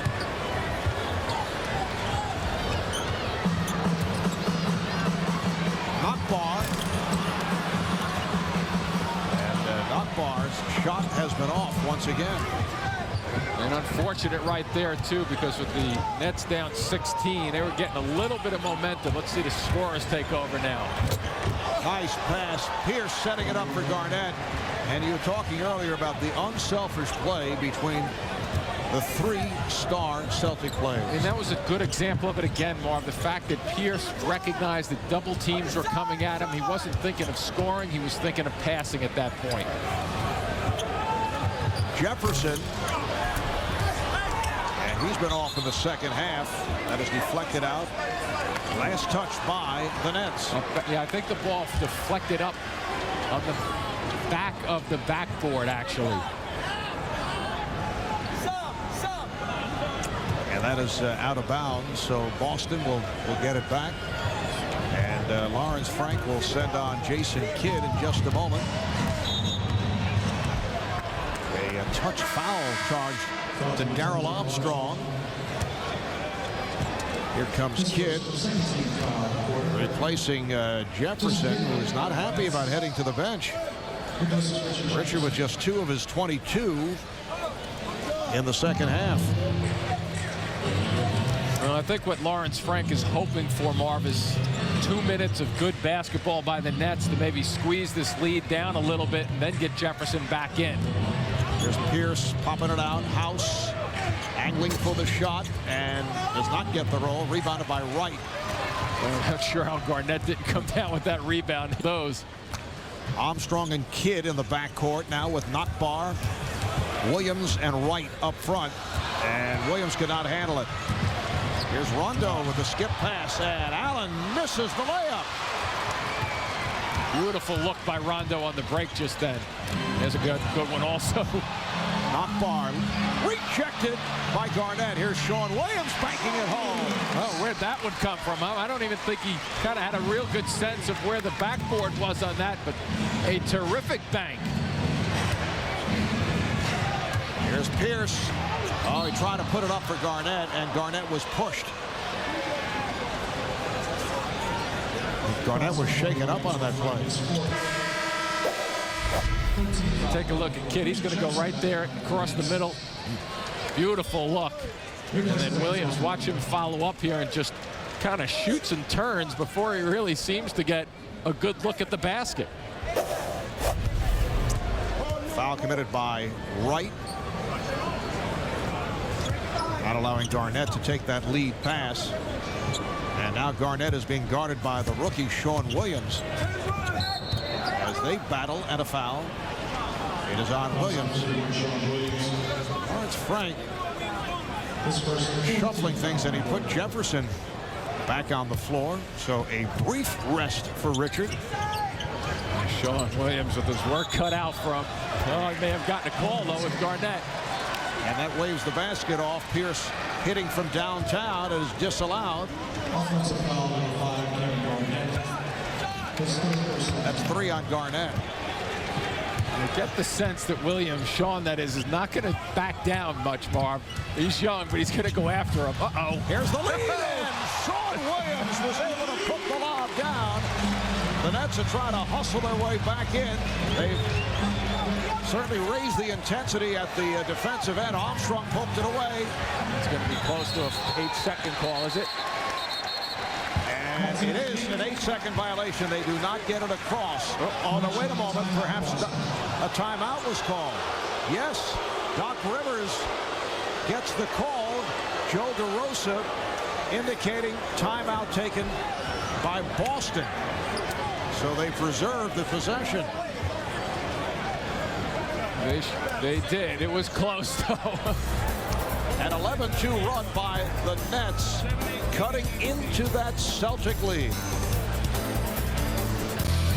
Tri-State Ford presents tonight's key matchup. You can take your pick tonight with the matchup that you'd like to look at. Well, Paul Pierce had the hot hand in the second half, 8 of 17 overall, 3 from downtown. Richard Jefferson on fire in the first half, but has cooled off in the second half, and Richard continues to do it at the foul line. Late third quarter, Vince Carter went down after completing this stuff. And you can see holding the right ankle, and Jim, we're told it is a sprained right ankle. X-rays negative. No word as to whether he will be able to return. They have a second to get the ball into the front court, bailed out by that timeout, and Allen gets it across. And traps Rondo. Nets wanted to travel. Allen is open and hits for 3. Watch the way they spread the court, but you have to give Rondo, the young player, some credit on that one, because that was a pretty good seal at half court just then in terms of a double team, and he worked his way free. Knockbar passing on the 3. He's been off, so he was hesitant to take the shot. Kidd does, and comes up with air. Baseball time. Whoa. Look out, Rondo and Armstrong in the collision. Armstrong came away with it. Armstrong for 3, and he is fouled by House, so that'll be 3 free throws for Darrell Armstrong. Doc Rivers is upset with Eddie House. I love when coaches point to their forehead. Eddie House indicating to Doc Rivers that Armstrong grabbed him as he went by. Right. Well, let's take a look. Let's see if Armstrong cramps him or not. Here's the shot. Here comes House. You know, he may have a little bit to do with him. That's not a bad move by Armstrong. Now hits first 2. I've always thought that that's not really the ultimate in confidence, Marv, when you're shooting the ball, and as you get ready to shoot it, you're planning your next attack. The grab down.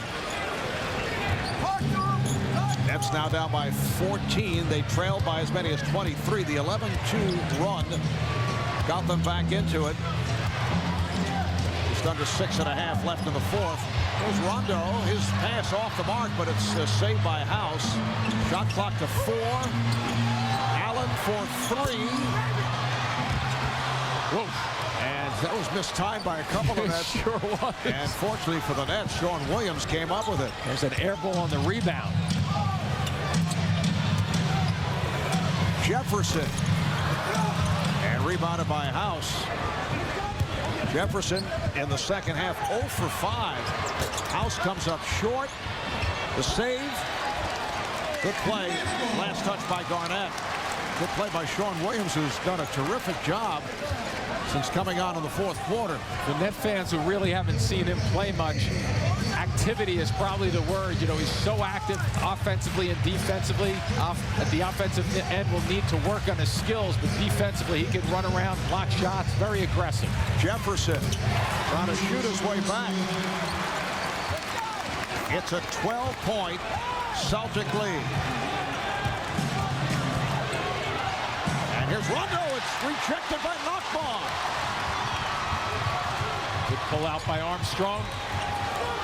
Kidd wide open. Sure. Oh, here he is. I was looking for Doc Rivers.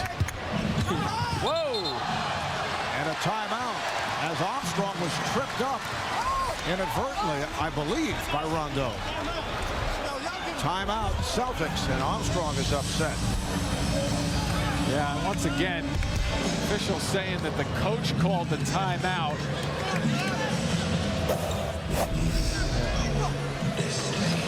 He bangs into him before he blows the whistle, I thought.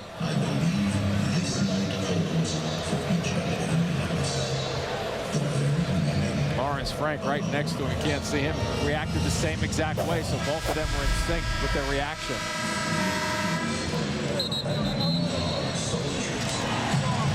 So the Celtics with 1 full timeout remaining. The Nets have 2.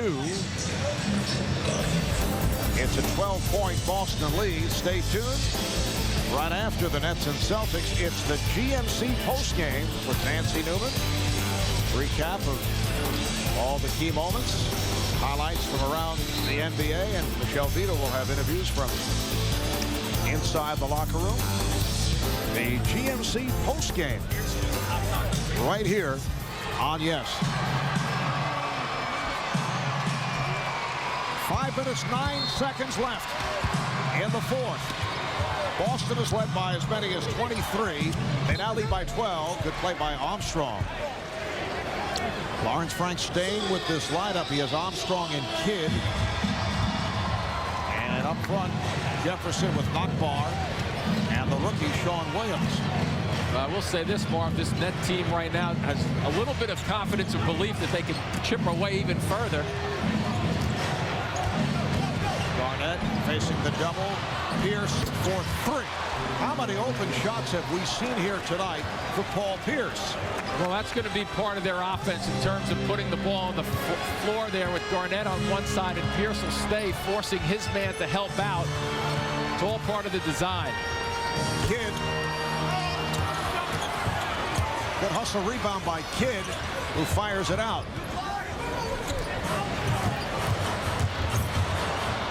Kidd for Williams. And knocked out of bounds. Last touched by Garnett. That was an alley-oop that hit the backboard. Williams didn't recognize that it was being a lob to him. And here's that double team. Once they react, Kevin Garnett very, very good at passing out of the post. Boy, Pierce is just playing kind of around the world. Around the world. little retro reference. Very good. Way back. Jefferson, yes, he's hit his last two. After missing 5 in a row. 98-85, Boston. Celtics trying to make it 5-0. For the first time since back in '87. Garnett. Rebounded by Wright. Still have to hurry, but a little patience. Williams, nice move. Sean Williams again. He's hit 3 of 4 for 8 points, along with 4 rebounds in 7 minutes of play. And against the big unit, too, to boot. Whoa. And the foul is called. A 20-8 run by the Nets. Foul on Williams. Look at the position he gets in. What does he do? He rolls right away from it. And a sweet touch off the glass by the right-handed shooter, Sean Williams.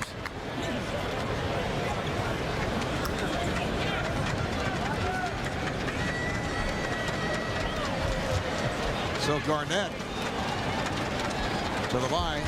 Did you just change Kevin Garnett's nickname to the big unit? I thought this was Randy Johnson out there. Got excited. I did. No, I was calling Sean Williams the big unit. Oh, I see. Of course. Bailing out on you here, right? Garnett 4 for 4 at the line.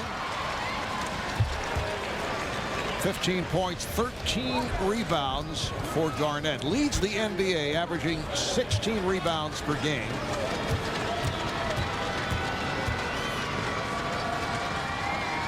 Three and a half to play in the fourth. And the Celtics have done the job at the line. They're 22 of 25. Nets without Vince Carter went down with the sprained ankle late third quarter. Another net turnover. Here's Rondo. Rejected by Armstrong.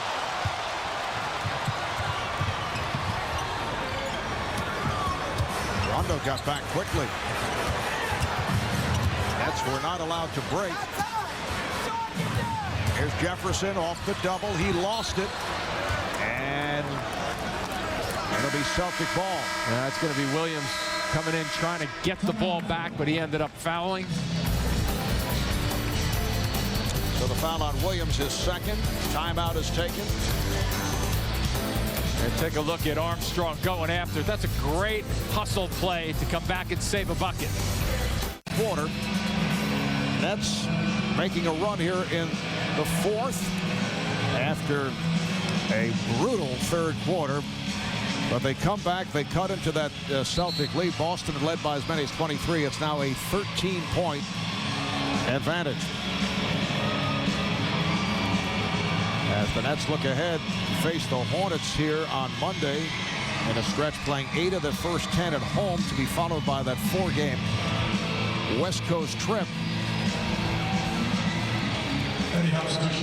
And Eddie House has hurt his former team tonight. It's 12 points for House. Eddie has many former teams. In fact, the Celtics, his 7th team in 8 years out of Arizona State. But he fits in very well with this club. This is paradise for Eddie House here. This is a good place to be. Armstrong for 3. And he's done a nice job. Darryl off the bench with 7 points. 102-90. Armstrong hounding Rondo and is called for the foul. Boston is 10 for 10 at the line in this second half. That's over the foul limit. So again, the Celtics to the line. Rajon Rondo at the line for the first time. First round draft pick last season, taken by the Phoenix Suns, and then his rights traded to the Celtics. And Doc Rivers loves his passion. Rajon plays with lots of heart. And one of the most important parts of this Celtics season may very well be Rondo. The way he handles Doc Rivers' team and his decision making. You know, he's so fast that he may be one of these players that has to kind of tone it down a bit. And Jason Kidd able to drill it. How about your second season out of Kentucky? He left after his sophomore year. He's only 21 years old. And here he is playing with not only Paul Pierce, Kevin Garnett, Ray Allen. And a little pressure on him, too, but he's handled it. Pierce backs, gets it away. And it's Rondo with the follow. That ball hung on the rim for an extra bounce, Marvin. That's what really allowed him to have an opportunity. Richard Jefferson mistimed that one. Armstrong, yes. Wow. A 3 for Armstrong. And the Boston lead down to 10, just under 2 to go in this fourth quarter. Rondo blocked by Jefferson. Never got there. He was looking for a goaltending. Great play by Jefferson to keep the Nets alive. And here's John Williams from Jason Kidd. It's an 8-point Celtic lead. He's like Gumby and Elastic Man all in one there. He's got the closest this game has been since the half. 30 to 15 spurt looking by the Nets. The problem is you got good free throw shooters with the big three, and Eddie House is another guy who can shoot them. There's Allen with 1 on the shot clock. And it'll be Nets ball with 1:16 left in the fourth quarter. And the lead down to 8. The Nets call for time.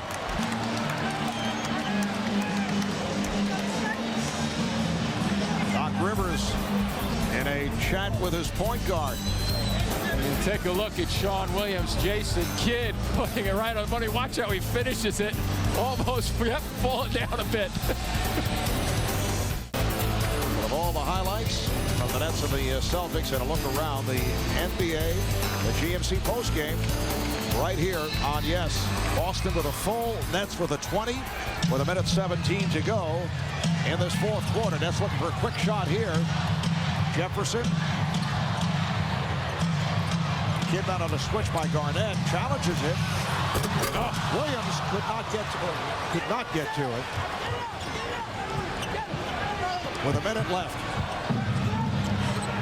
Double teams and maybe a foul. And now the foul is given with the Nets over the limit. As you mentioned, though, the Celtics, a very good free throw shooting team.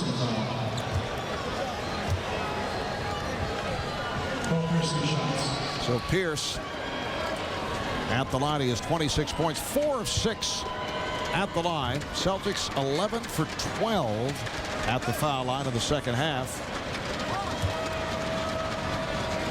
Now, if you're the Celtics right now, obviously you want Pierce to hit the 2, but the Nets are hoping for a split at least. An outstanding game for Paul Pierce, including 4 from downtown. Celtics 10 of 19 from three-point land.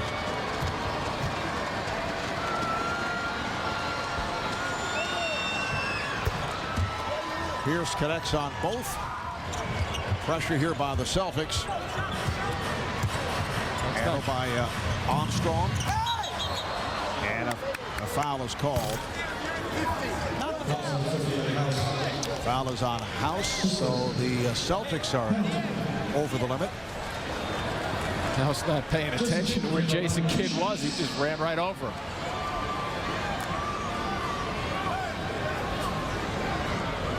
Down to 47 seconds to play in the fourth quarter. Kidd is 4 for 4 at the line.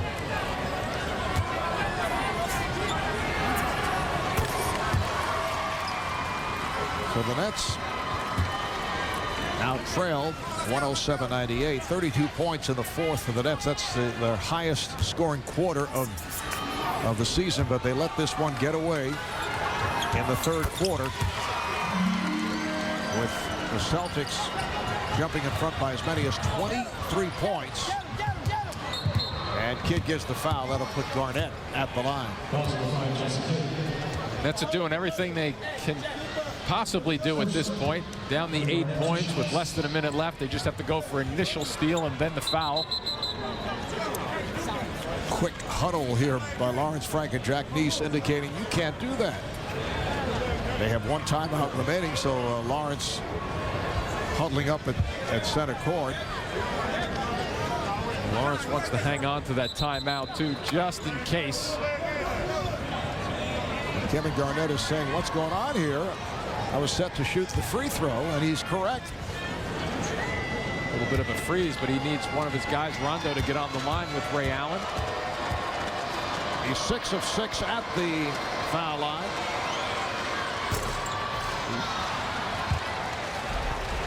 That's what the rim's up there for, I guess. Is that it? I see. You use every piece of it sometimes. Good backspin on their shot, though, will force that ball to go that way if it hits front iron.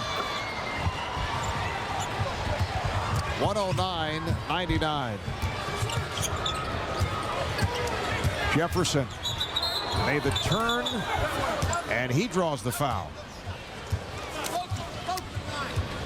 So Jefferson to the free throw line. Foul on Rondo. Jefferson is 12 for 13 at the line, and Postdown Nakbar being sent back in. Will following the shot by Jefferson. He's racing out of the court, but that would be 6 on 5. And now he's being waved on. I guess you don't pull the goalie in this sport, do you? Close my hockey reference for the night. Hockey mania tonight for you, Jim. Sean Williams. Here's the applause. Played well. 10 minutes. 4 or 5 from the field. 10 points. 4 rebounds. Armstrong could not get to it. Nearly picked it off, and then Rondo puts it down. It is a 10-point Celtic lead. Here's Kidd with a quick 3. So the Boston Celtics will make it a record of 5-0. Foul is given with 19 seconds to play. I think that foul was given, Marv, so Armstrong could get himself off the floor.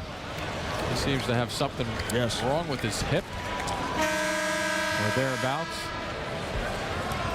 This turns out to be a tough night physically for the Nets. Vince Carter leaving late third quarter, spraining his right ankle.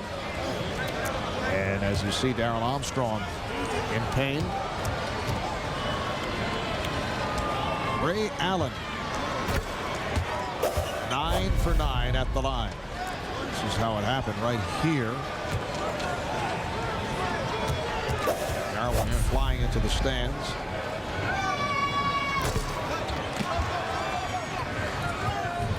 Kidd on the run. 15 seconds to play. Jefferson for 3.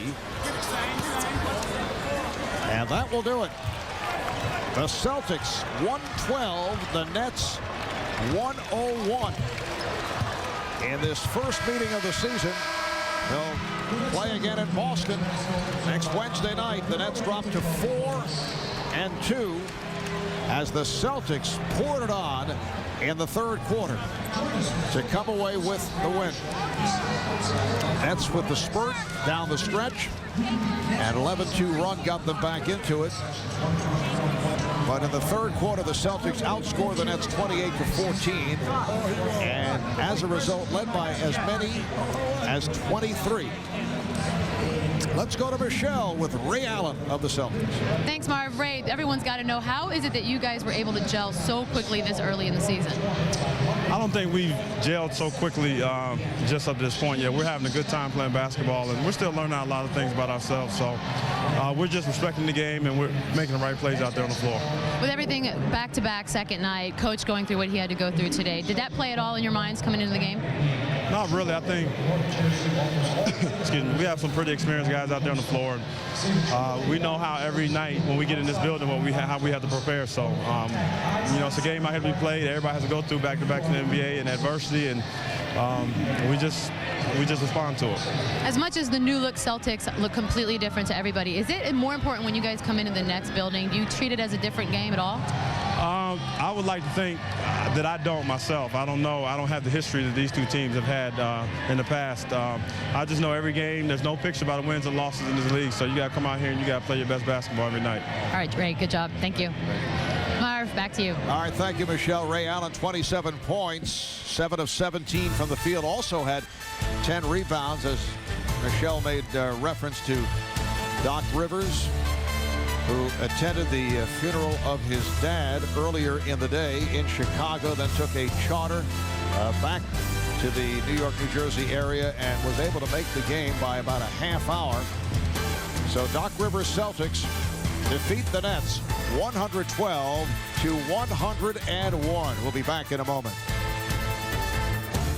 The NBA on NBA TV is brought to you by Autotrader.com, the ultimate automotive marketplace, and delivered to you by FedEx.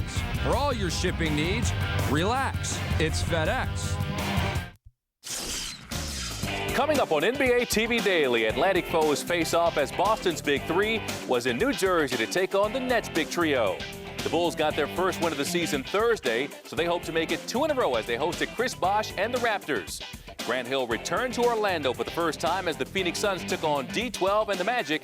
And the Jazz were hoping to make sweet music as they hosted Powell and the Grizzlies. All that and more right now on The Daily.